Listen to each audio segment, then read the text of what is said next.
जय हिंद दोस्तों। Previous lecture में हम लोग पढ़ रहे थे work done by gravity. Gravity का वर्क कितना होता है वो चीज़ हम लोग देख रहे थे।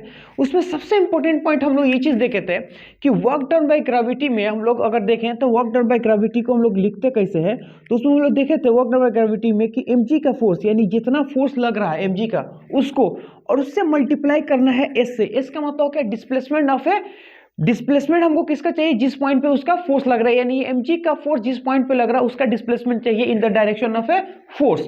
तो इस चीज को हम लोग बोले थे क्या, वर्क डन बाय ग्रेविटी। यानी कहने का मतलब है ग्रेविटी पे जितना फोर्स लगता है mg को उसको मल्टीप्लाई करना है उस पॉइंट पे जिस पॉइंट पे फोर्स लग रहा है in the direction of a force, उसी को बोलते हैं वर्क डन बाय ग्रेविटी। ये चीज अपने पास पढ़ लिए थे। इसके बाद से हम लोग ये चीज देखे थे, डिफरेंट टाइप का क्वेश्चन देखे थे कि आखिर डिफरेंट टाइप का क्वेश्चन हम लोग कैसे उसको यूज करते हैं, mg का फोर्स से हम लोग कैसे उसको कैलकुलेशन करते हैं, है ना। हर टाइप का क्वेश्चन को हम लोग क्या करते हैं, डील किए थे। उसके बाद से नेक्स्ट लेक्चर में, उसके सेपरेट लेक्चर के बाद से हम लोग ये चीज देखे थे कि जो चैन प्रॉब्लम होता है, यानी कहने का मतलब ये है कि अगर चैन किसी टेबल पे रखा है तो पूरा गिरने में कितना mg वर्क करेगा, है ना, या फिर चैन को हम लोग टेबल के ऊपर खींचते हैं तो कितना वर्क पड़ेगा। उसके बाद से हम लोग ये चीज देखे थे कि एक स्फीयर है, अगर सपोज मान ले तो पूरे स्फीयर के ऊपर अगर हम लोग किसी चैन को लेके जाते हैं तो हमें कितना वर्क करना पड़ता है। तो इन सारे चीज को हम लोग कल डील कर चुके थे। आज हम लोग का जो कैलकुलेशन है, आज हम लोग देखने वाले हैं work done by normal. Normal की वजह से वर्क हम लोग कैसे कैलकुलेट करते हैं और कितना होता है वो चीज हम लोग देखेंगे। तो उसके लिए सबसे पहले मैंने क्या लिख रखा है आपके लिए, एक हेडिंग लिख रखा है, work done by normal force.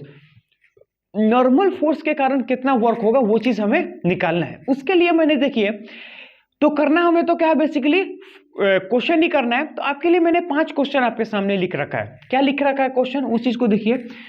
First, second, third, fourth and fifth, 5 question है। 5 क्वेश्चन में क्या पूछा है वो कि पूछा है उन्होंने कि find the work done by normal.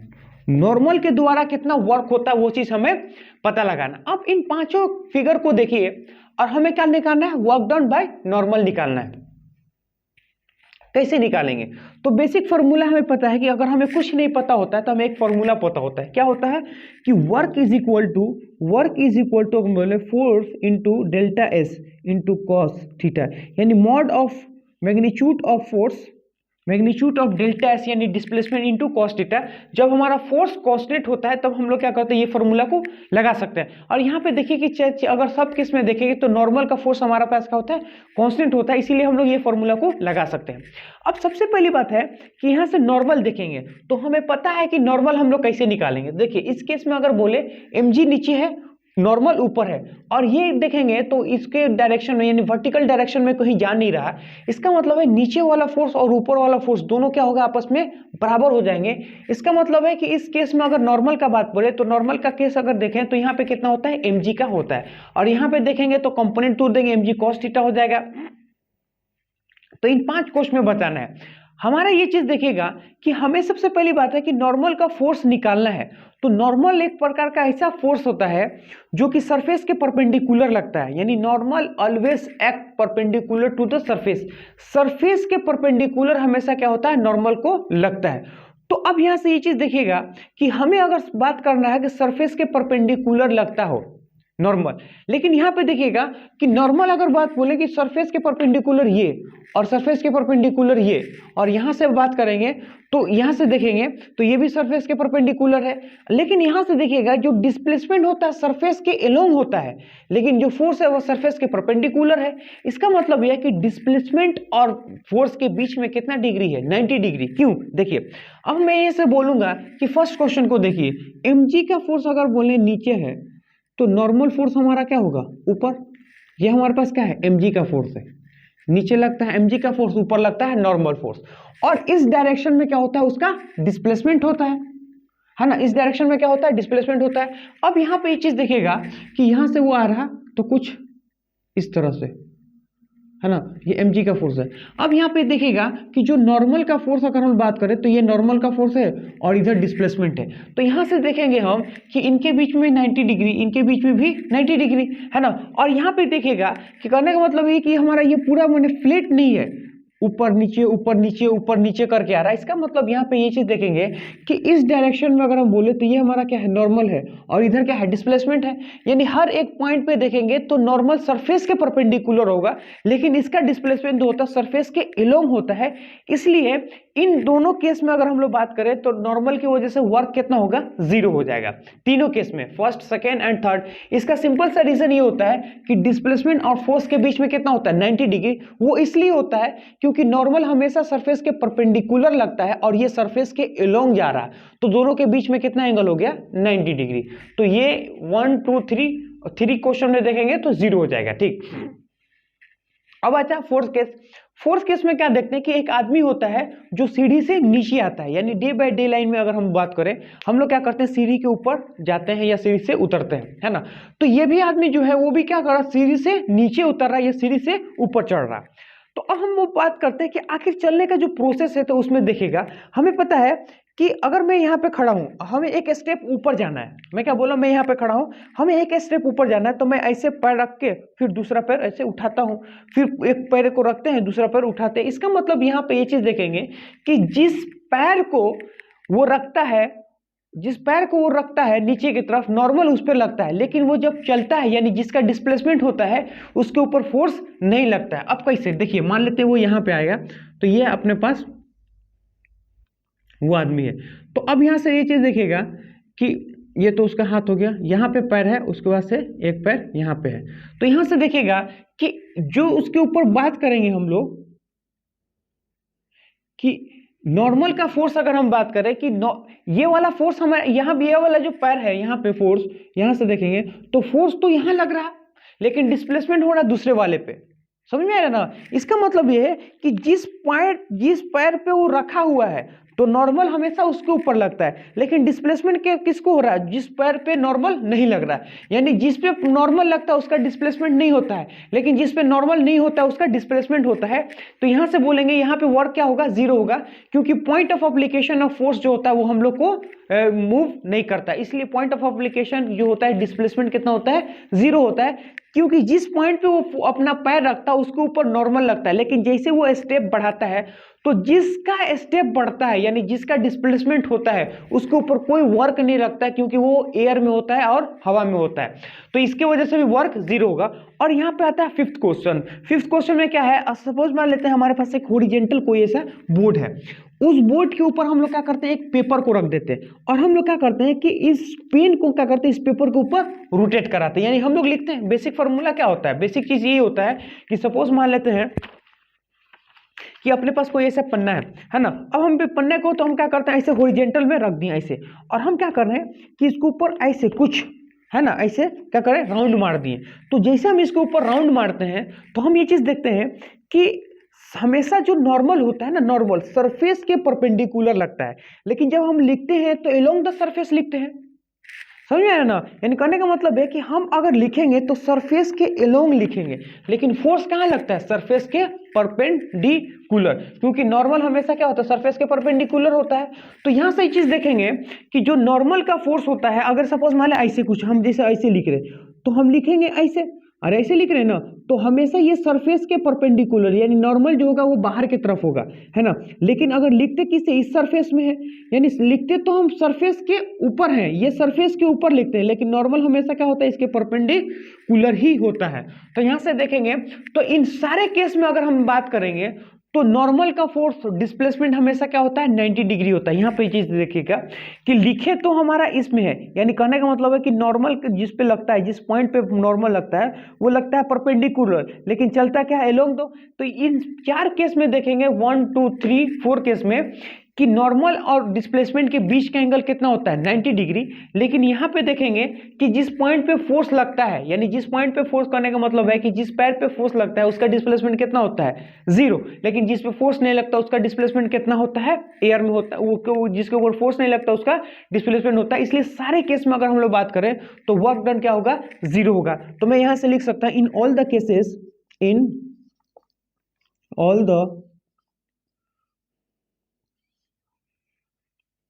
all the cases work done is 0, work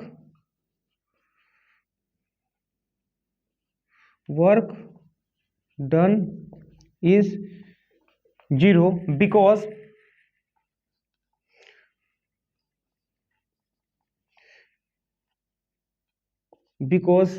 angle between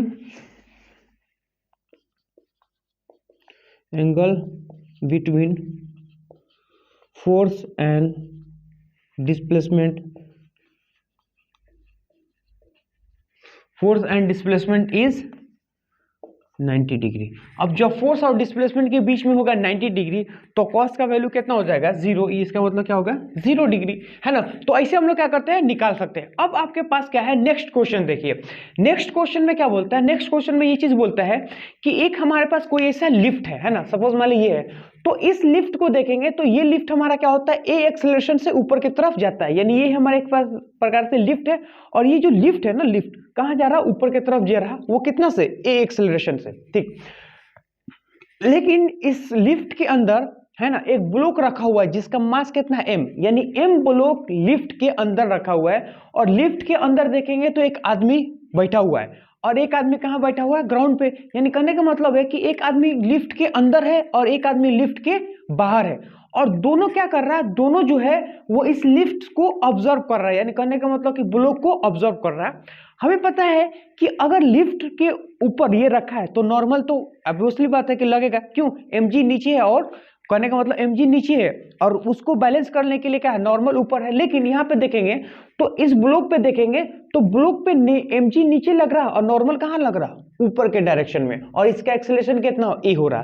तो अब क्वेश्चन ये है कि अगर ब्लॉक इसके ऊपर रखा है और ब्लॉक के ऊपर नॉर्मल एक लग रहा है, तो उस नॉर्मल के कारण इस ऑब्जर्वर 1 एंड ऑब्जर्वर 2 को कितना वर्क दिखेगा, है ना। यानी work done by normal with respect to observer 1 and observer 2। Observer 1 observer 2 के रिस्पेक्ट में कितना वर्क होगा, है ना, इन टाइम t, वो हमें बताना है। तो find the work done by normal on rest block in time t with respect to observer and with respect to observer 2। Observer 1 and observer 2 के रिस्पेक्ट में, ऑब्जर्वर 1 एंड ऑब्जर्वर 2 के रिस्पेक्ट में कितना वर्क होगा वो हमें निकालना है। अब कैसे निकालेंगे उस चीज को देखिए हम कैसे निकालते हैं आपको।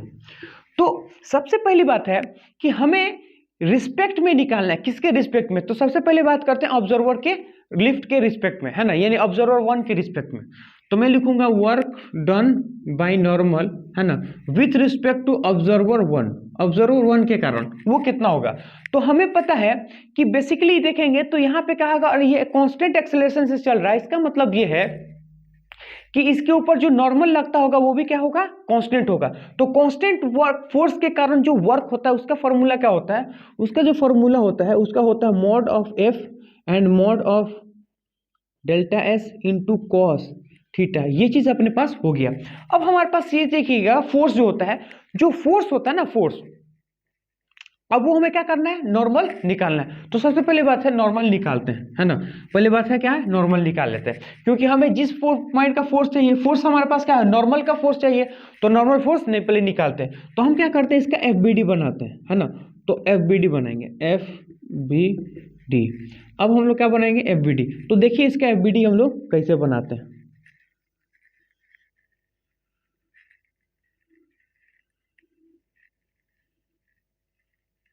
अब मैं बोलूंगा इसका मास कितना है m है, तो जो फोर्स लगता है वो नीचे के कारण कितना लग रहा है mg का फोर्स नीचे और नॉर्मल का फोर्स ऊपर, है ना। और इसका एक्सेलरेशन जो होगा वो हमारा क्या होगा a हो जाएगा। यही अपना एफबीडी है। तो अब यहाँ से देखिएगा चूंकि एक्सेलरेशन हमारा क्या है ऊपर के डायरेक्शन में, इसलिए नॉर्मल का क्या होगा, नॉर्मल जो होगा वो पॉजिटिव में होगा और उसके अपोजिट में जो होगा उसको निगेटिव लिखेंगे। माइनस में क्या होगा mg इज इक्वल टू, अगर हम लोग बात करें तो हमारे पास क्या होगा मास इंटू एक्सेलरेशन। तो यहाँ से ये देखिएगा नॉर्मल अगर हमको निकालना होगा तो वो हमारा क्या होगा m इंटू ए प्लस में m इंटू जी। इसका मतलब है कि a प्लस में क्या होगा g। यहाँ से देखिएगा तो हमारे पास जो नॉर्मल का फोर्स आता है यानी नॉर्मल का जो मैग्नीट्यूड आता है वो mass into acceleration of x into A plus में g, है ना। तो ये चीज़ अपने पास हो गया। तो नॉर्मल निकल, अब हमें क्या निकालना है डेल्टा एस निकालना है। तो अब मैं बोलूंगा कि जब डेल्टा एस का बात बोलते हैं यानी डिस्प्लेसमेंट का बात बोलते हैं तो विथ रिस्पेक्ट टू ऑब्जर्वर हमारे पास पास कितना होगा 0। क्यों? इसलिए क्योंकि ऑब्जर्वर अगर इस ब्लॉक को देखेगा तो पहले भी रुका हुआ था, अभी भी रुका हुआ है, यानी हर एक समय में अगर बात करें with respect to observer, block हमेशा क्या होगा, रुका हुआ रहेगा। क्योंकि जिस रफ्तार से लिफ्ट जा रहा है उसी रफ्तार से हर एक पार्टिकल जो लिफ्ट के अंदर है वो जा रहा है। इसका मतलब है कि ये भी लिफ्ट में बैठा हुआ और ये भी जा रहा है, तो एक साथ कहाँ जाएंगे, ऊपर के डायरेक्शन में जाएंगे। तो इसके रिस्पेक्ट में कोई डिस्प्लेसमेंट नहीं होता। हमें पता है कि डिस्प्लेसमेंट जो होता है फ्रेम डिपेंडेंट क्वांटिटी होता है, तो इसके रिस्पेक्ट में कोई क्या होता है, डिस्प्लेसमेंट नहीं होता है। तो हम लोग यहां से लिख सकते हैं क्या, कि delta S with respect to observer 1, है ना, ऑब्जर्वर 1 इज 0। वो क्या होगा, 0, क्योंकि अभी भी देखा है तो वहीं रुका है, बार बार हमेशा देखता है। यानी कहने का मतलब जैसे तुम इमेजिन करो कि एक हमारे पास लिफ्ट है, अब लिफ्ट के अंदर एक ब्लॉक रखा है, हम उसके पास खड़े हैं, हम ऐसे खड़े हैं, हम ऐसे देख रहे हैं, है ना, ऐसे हम लोग खड़े हैं। अब हम बोलेंगे लिफ्ट तो हमारा कहाँ जा रहा है, ऊपर की तरफ जा रहा है, जा रहा है, जा रहा है, जा रहा है। तो हम ये चीज देखेंगे कि पहले जहाँ पे वो था अभी भी वहीं पे है। जैसे कि मेरे हाथ में बोलूंगे, मेरा हाथ 5 उंगली, मैं बोलूंगा अभी हाथ ऐसे, अब हम पूरा ऊपर की तरफ जा रहे हैं, तो हमारा हाथ जहाँ पहले था वहीं पे अभी भी है ना। तो हमारे रिस्पेक्ट में कुछ इसके अंदर चेंजेस नहीं हुआ है, कोई डिस्प्लेसमेंट में कोई चेंज नहीं होता है।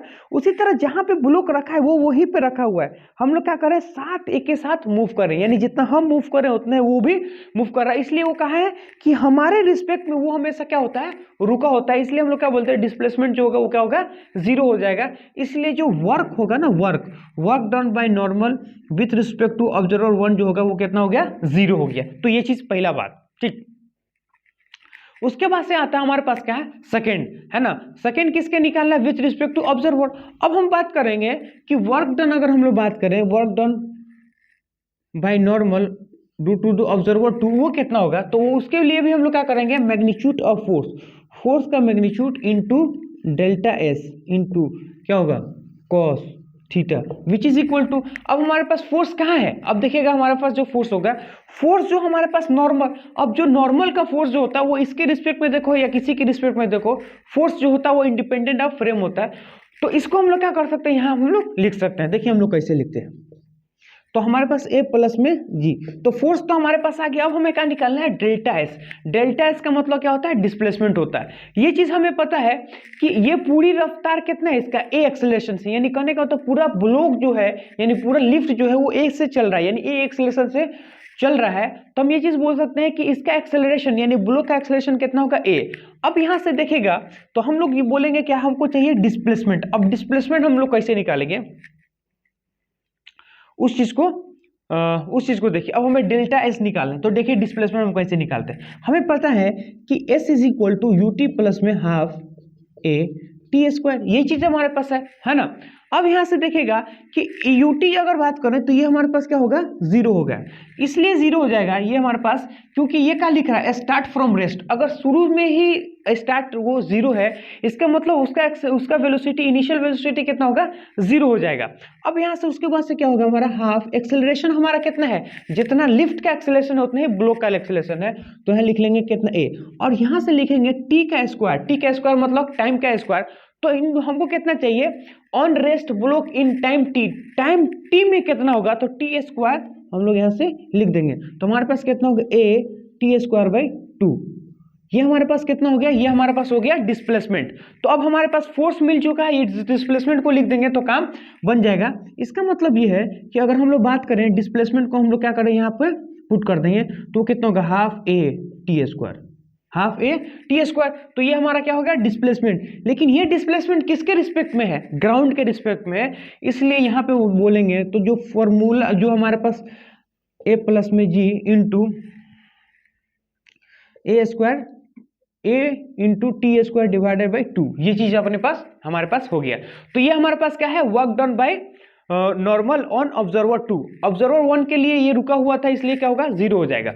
तो अब हम लोग क्या करते हैं, इसको मिटाते हैं और एक और क्वेश्चन लेते हैं आपके सामने। उस क्वेश्चन को देखिए, वो क्वेश्चन क्या बोलता है।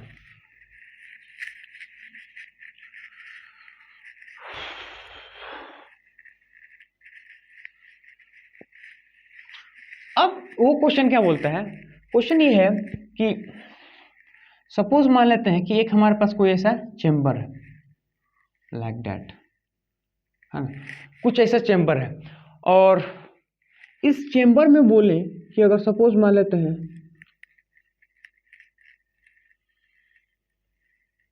हाँ ठीक, ये हमारे पास चेम्बर है और इस चेम्बर को बोलेंगे तो ये हमारा कितना है 37 डिग्री, है ना।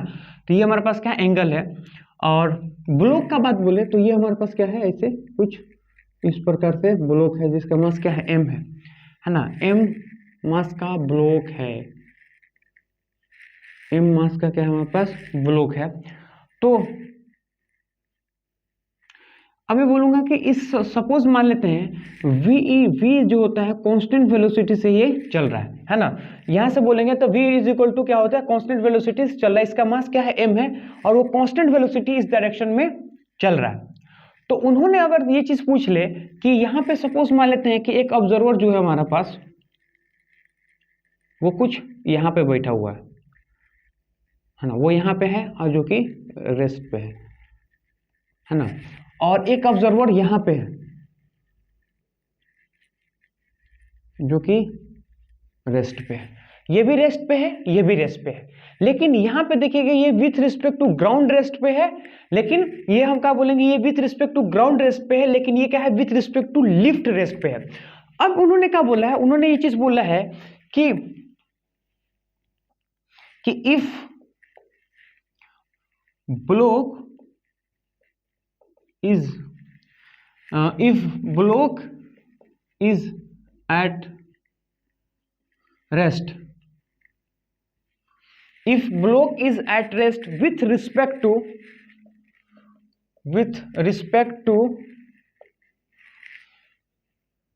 Chamber,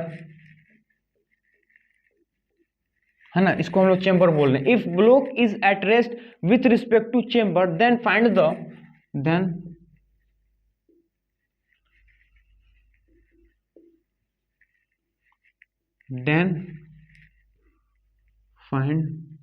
the work done by normal, then find the work done by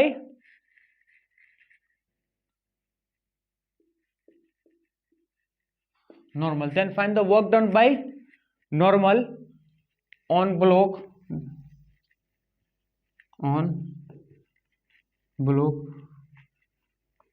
in time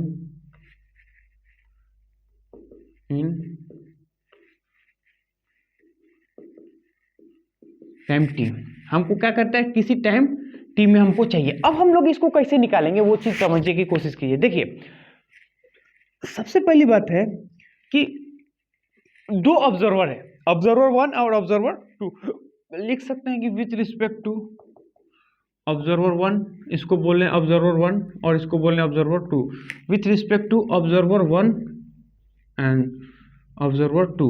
तो ऑब्जर्वर 1 एंड ऑब्जर्वर 2 के रिस्पेक्ट में कितना वर्क होगा वो चीज हमें निकालना। अब इसको देखिए कैसे निकालते हैं हम लोग, ठीक। तो एक बात हमें पता चल जाता है कि ऑब्जर्वर 1 का बात बोले तो ऑब्जर्वर 1 हमारा पास कहाँ है, ऑब्जर्वर 1 अगर बात बोले वो चेंबर के अंदर है। अगर ये चेंबर के अंदर है तो इसके रिस्पेक्ट में अगर हम लोग ब्लॉक को देखेंगे तो ब्लॉक कहाँ जा रहा है, ब्लॉक कहीं नहीं जा रहा, ब्लॉक जहां पे रुका है वो वहीं पे रुका है, यानी जहां पे पहले था वही अभी भी वहीं पे है। इसका मतलब यहां से हम लोग बात करें कि विथ रिस्पेक्ट टू ऑब्जर्वर का डिस्प्लेसमेंट कितना होगा, 0, क्योंकि हमें पता है कि उसमें तो नॉर्मल का फोर्स लग रहा है लेकिन डिस्प्लेसमेंट क्या होता है, 0 होता है। जैसे इस केस में देखिए अगर चेंबर में अगर मैं बोलूंगा लिफ्ट के अंदर ब्लॉक रखा है तो अगर इस आदमी के रिस्पेक्ट में ब्लॉक जो होता है वो मूव नहीं करता है, जहां पे पहले था वहीं पे वो अभी भी है। तो यहाँ पे भी देखेंगे कि इसके रिस्पेक्ट में जो ब्लॉक होता है वो जहां पे है वहीं पे है। इसका मतलब है कि work done by normal with respect to observer वो क्या होगा, 0 हो जाएगा। इसलिए क्योंकि इसमें देखेंगे तो डिस्प्लेसमेंट कितना होता है, 0 होगा, है ना, क्योंकि वो जहां पे था वहीं पे है। अब मैं लिखूंगा कि वर्क डन बाय नॉर्मल, है ना, विथ रिस्पेक्ट टू ऑब्जर्वर 2 वो कितना होगा। तो उसके लिए हमें पता है कि यहाँ पे जो नॉर्मल का फोर्स लग रहा है, नॉर्मल का फोर्स जो है वो कांस्टेंट फोर्स होता है। नॉर्मल का फोर्स क्या है, कांस्टेंट फोर्स होता है। और अगर कांस्टेंट फोर्स होता है तो हमें पता है कि magnitude of force into delta S into क्या होगा, कॉस थीटा। अब मैग्नीट्यूड ऑफ फोर्स अगर हमको निकालना होगा, डेल्टा एस निकालना होगा और उनके बीच का एंगल निकालना होगा, ये तीन चीज हमें निकालना है। तो हम क्या करते हैं कि ऑब्जर्वर वन के रिस्पेक्ट में चीजों को देखते हैं। तो देखिए कैसे हमको निकालते हैं। तो हम बोले चेंबर को बनाते हैं, ये कुछ इस प्रकार से हमारा कोई चेंबर और कुछ ये है ना। तो यहाँ से बोलेंगे ये हमारा कितना है 37 डिग्री। अब हमें पता है कि अगर यहाँ पे ऐसा कुछ ब्लॉक है लाइक दैट, ये कितना एमास। अब यहाँ से देखेंगे तो यहाँ से ये चीज़ हमारे पास क्या है, नॉर्मल है हमारे पास, ये हमारा क्या है, नॉर्मल का फोर्स है, नॉर्मल का फोर्स। और जो डिस्प्लेसमेंट होगा वो हमारा क्या है, इस डायरेक्शन में डिस्प्लेसमेंट है v इंटू टी। तो ये देखिएगा ये है नॉर्मल, है ना। और यहां से बोलेंगे v वेलोसिटी से यानी कांस्टेंट वेलोसिटी से चल रहा है, तो डिस्प्लेसमेंट हमारा क्या होगा, displacement is equal to v into टी, है ना। कि क्या होगा, velocity displacement is equal to क्या होता है, v इंटू टी। यानी कहने का मतलब कि जो वेलोसिटी हमारा होता है डिस्प्लेसमेंट डिवाइडेड बाय टाइम, तो हमको एस हमको चाहिए तो क्या कर रहे हैं, v इंटू टी हो जाएगा, है ना। तो v इंटू टी हो जाएगा। ये है डिस्प्लेसमेंट, ये है नॉर्मल। अब यहाँ पर ये चीज देखिएगा कि हमें नॉर्मल निकालना होगा, क्योंकि डिस्प्लेसमेंट तो हम लोग निकाल दिए, कांस्टेंट वेलोसिटी दिया था और टी टाइम में, तो डिस्प्लेसमेंट हमारा निकल गया। अब हमें नॉर्मल निकालना है। नॉर्मल कैसे निकालेंगे, तो जाहिर सी बात है नॉर्मल हम लोग कैसे निकालेंगे। तो यहाँ पे दो फोर्स एक्ट कर रहा है, पहला क्या होता है mg का फोर्स, है ना। अब दो फोर्स नहीं बल्कि तीन फोर्स यहाँ पे एक्ट करेगा। कैसे चीज यहाँ पे देखिएगा। अब चूंकि इसके रिस्पेक्ट में वो रुका हुआ है ना। तो चैम्बर के रिस्पेक्ट में अगर रुका हुआ है तो इसको रोकने के लिए कौन काम करेगा, क्योंकि यहाँ पे फ्रिक्शन होगा। क्योंकि mg का हम लोग क्या करेंगे, दो कंपोनेंट कर देते हैं, क्योंकि ये थीटा है तो ये 90 माइनस थीटा, तो ये भी क्या होगा 37 डिग्री। तो यहाँ से देखेंगे तो एक mg कॉस थीटा और इधर क्या होगा mg साइन थीटा। ये तो हम लोग बचपन से पढ़ रहे हैं, इसको हम लोग क्या करेंगे, कट कर देंगे। यानी कहने का मतलब है कि mg को क्या करेंगे, दो पार्ट में रिजॉल्व कर लेंगे। mg को क्या करेंगे, दो पार्ट में रिजॉल्व कर लेंगे। एक होगा mg साइन थीटा, एक होगा mg कॉस थीटा। अब यहाँ पे पता है कि इस mg को कौन बैलेंस करेगा, तो इस mg को यहाँ पे बैलेंस करेगा फ्रिक्शन, क्योंकि ये तो यहाँ पे रुका हुआ है विथ रिस्पेक्ट टू क्या लेता है चेंबर। अगर ये रुका हुआ है मतलब फोर्स क्या है, बैलेंस है। फोर्स बैलेंस का मतलब ये है कि इस डायरेक्शन का फोर्स और इस डायरेक्शन का फोर्स दोनों क्या होगा, हमारा बैलेंस हो जाएगा। तो यहाँ पे बोलेंगे फोर्स हमारा क्या होता है, बैलेंस होता है।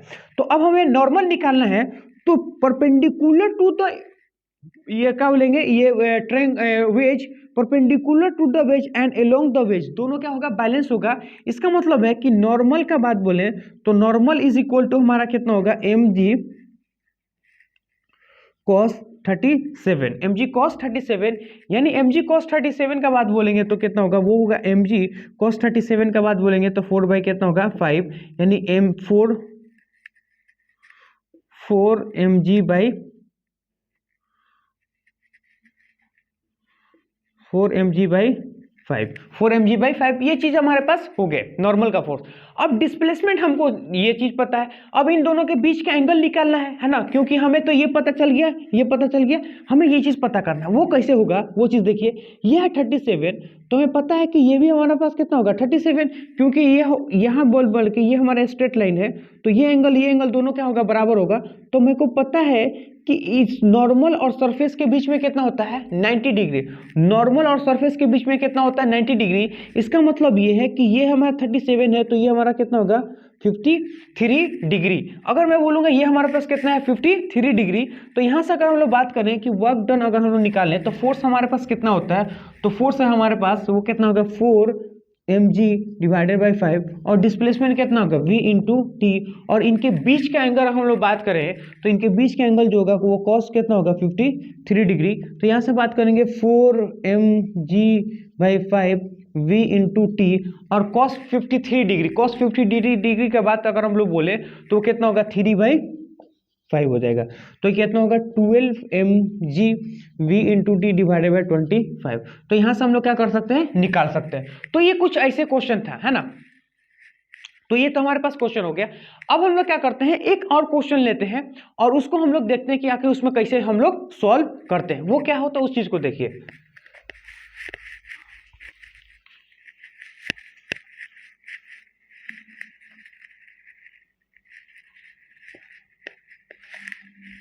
है ना। अब उसको कैसे सोचेंगे उस चीज को देखिए कि जो नेक्स्ट क्वेश्चन हमारा वो क्या है उसमें देखेंगे। हम क्या करते हैं कि एक कुछ ऐसा सरफेस लेते हैं, है ना, स्मूथ सरफेस। ठीक, स्मूथ सरफेस है, इसको हम लोग लिख लेते हैं कितना होता है स्मूथ सरफेस, जो कि स्मूथ सरफेस। और इस स्मूथ सरफेस के ऊपर दो ब्लॉक हमारे को रखा हुआ है जिसको बोलते हैं M1 और जो हमारा दूसरा बोल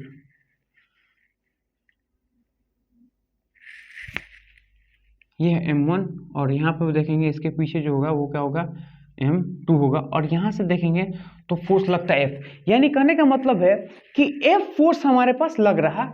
इस M फोर्स को देखेंगे तो M1 और M2, यानी कहने का मतलब है कि एक हमारे पास कोई सरफेस है हॉरिजॉन्टल तो है और वो क्या है स्मूथ है, इसके ऊपर दो ब्लॉक रखा हुआ है, एक M1 और एक M2। M1 जो है वो बड़ा है, M2 जो है हमारा वो छोटा है। ठीक, इन्होंने क्या बोला है, इन्होंने बोला है कि फाइंड द, क्या बोले हो जी, find the work done by normal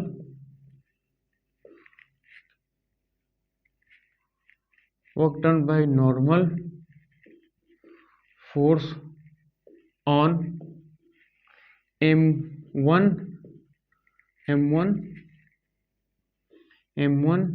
M2 and on system, M1 M2 and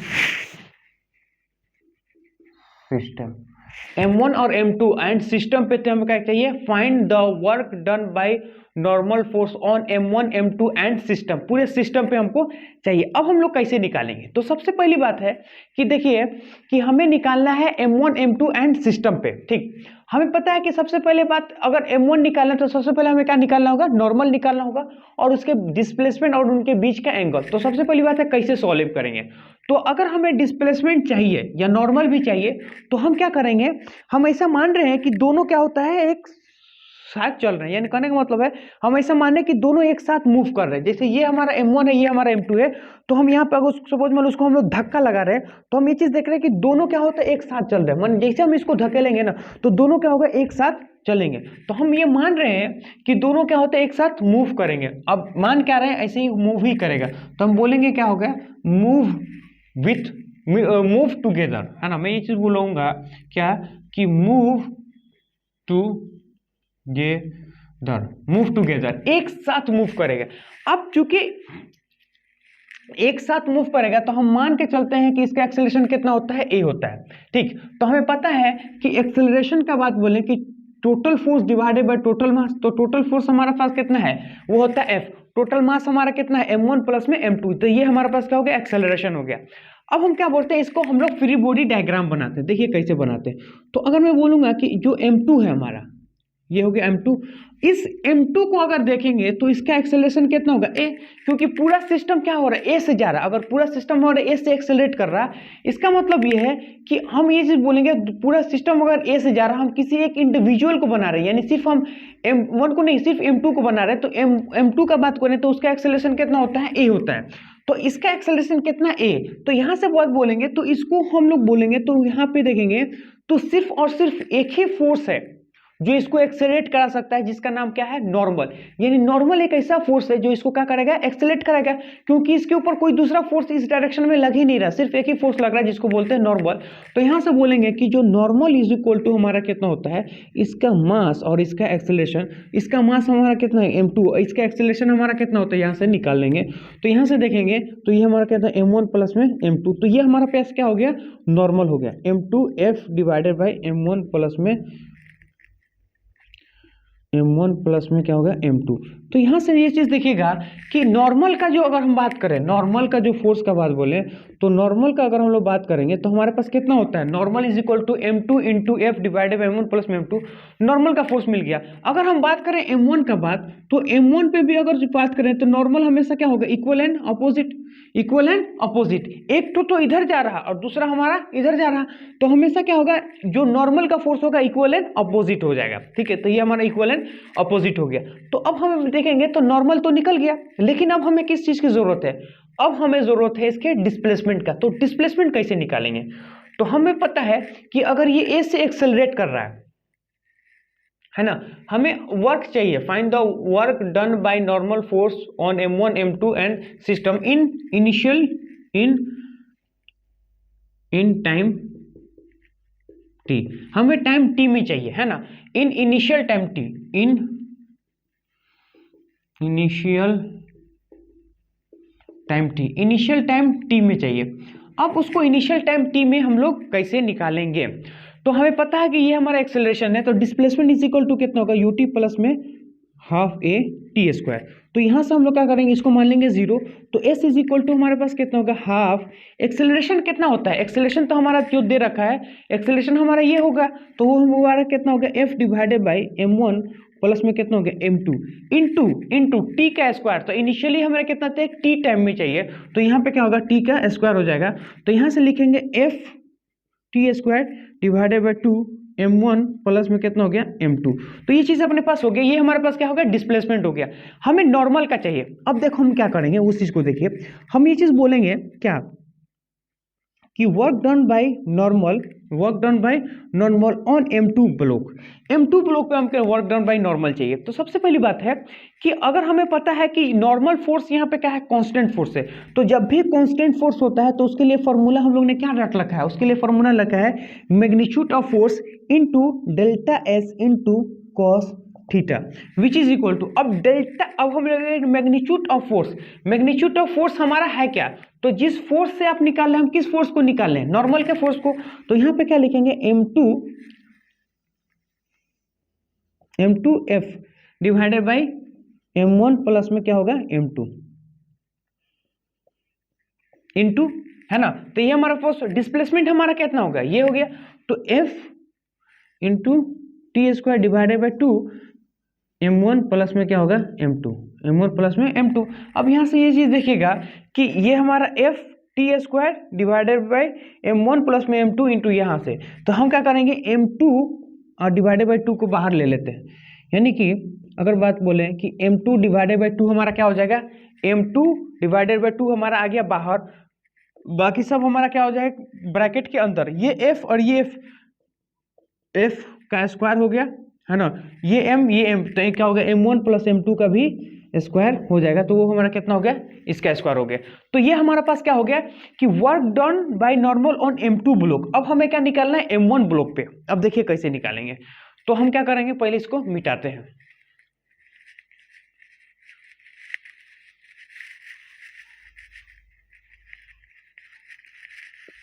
है ना, ये चीज अपने। अब आखिर इसको निकालेंगे कैसे, तो हम लोग लिखेंगे कि work done by normal on m1 block. हमें क्या करें, m2 पे नहीं निकालना है, अब हमें किस पे निकालना है, m1 पे निकालना है। तो m1 पे हम लोग कैसे निकालेंगे, वो चीज को समझने की कोशिश करते हैं। तो हमें पता है कि अगर कांस्टेंट फोर्स है तो हम लोग ये चीज लिखेंगे magnitude of force into delta S into क्या होगा कॉस थीटा।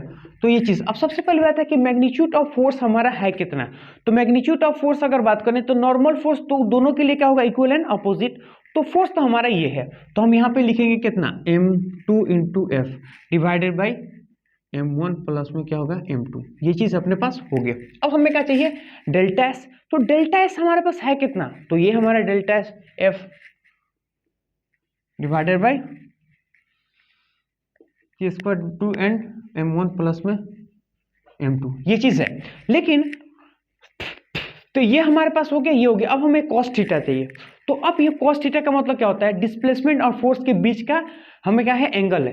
तो अब मैं बोलूंगा कि अगर सिस्टम हमारा इधर एक्सेलरेट कर रहा है, अगर सिस्टम हमारा इधर एक्सेलरेट कर रहा है, इसका मतलब है कि डिस्प्लेसमेंट तो हमारा इस डायरेक्शन में, अगर एक्सेलरेशन इधर तो डिस्प्लेसमेंट हमारा इधर, लेकिन नॉर्मल का जो फोर्स है वो इस डायरेक्शन में, तो डिस्प्लेसमेंट इधर, नॉर्मल है इधर, तो दोनों के बीच में एंगल कितना होता है, 180 डिग्री। इसका मतलब है कि cos 180 डिग्री, इसका मतलब है कि cos 180 डिग्री का मतलब कितना होता है, माइनस में 1, इसका मतलब कि माइनस में m2f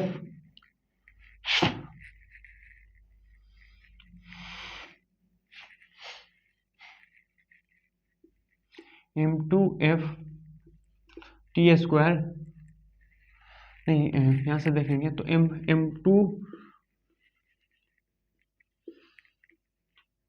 m2 और कितना होगा हाफ, है ना, एफ और एफ का कितना होगा स्क्वायर हो जाएगा, और टी का भी कितना हो जाएगा स्क्वायर हो जाएगा, डिवाइडेड बाई m1 प्लस में m2, इसका भी हम लोग क्या करेंगे स्क्वायर, यानी पूरे टोटल पे स्क्वायर हो जाएगा। अब यहाँ पे देखिएगा ये हमारे पास हो गया। अब हमें क्या निकालना है, ये हो गया दो चीज। अब हमें ये निकालना क्या होगा, टोटल निकालना होगा, यानी work done by normal on the पूरा क्या होगा सिस्टम पे निकालना है। उसके लिए हम लोग क्या करेंगे, वर्क डन बाय सिस्टम। इसका मतलब है कि दोनों को हम लोग क्या करेंगे, वर्क को जोड़ देंगे।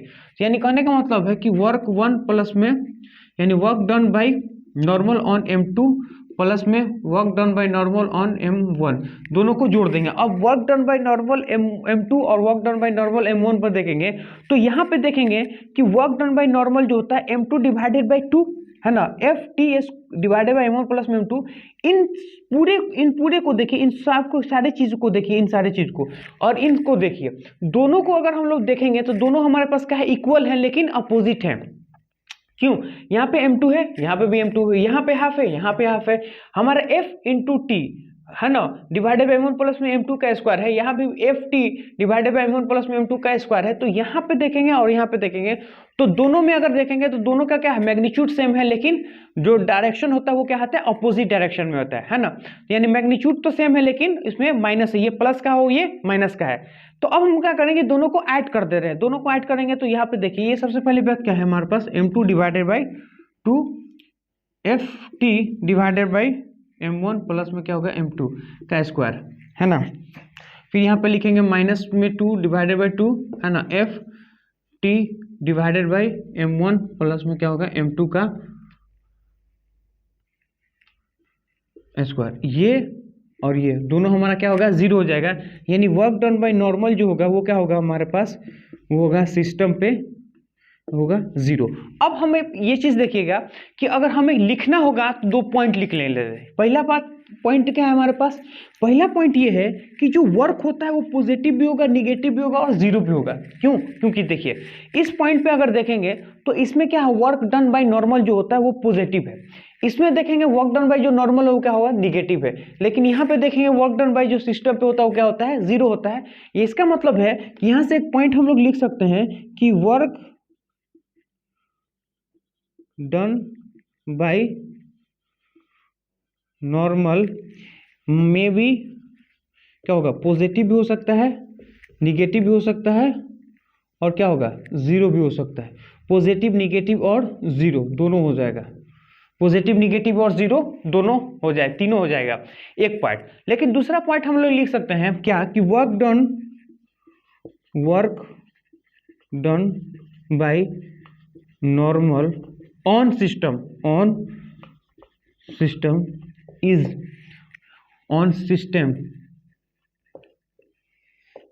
Always zero, is always zero. हमारे पास क्या होगा जीरो हो जाएगा, यानी वर्क डन बाय नॉर्मल में बी पॉजिटिव निगेटिव जीरो या work done by normal on system is always zero. ये क्या होगा, ये यहाँ पे देखेंगे दोनों हमारा क्या होगा, इस स्टेटमेंट को देखिए दोनों स्टेटमेंट में हमारा बात करेंगे तो पहले में क्या होगा पॉजिटिव निगेटिव एंड जीरो, यानी इंडिविजुअल अगर देखें तो इसके ऊपर पॉजिटिव है, इसके ऊपर क्या है निगेटिव है और सिस्टम के ऊपर जीरो है। तो वर्क डन बाय नॉर्मल जो होता है वो पॉजिटिव निगेटिव जीरो भी हो सकता है, लेकिन work done by normal on system is always क्या होगा जीरो हो जाएगा।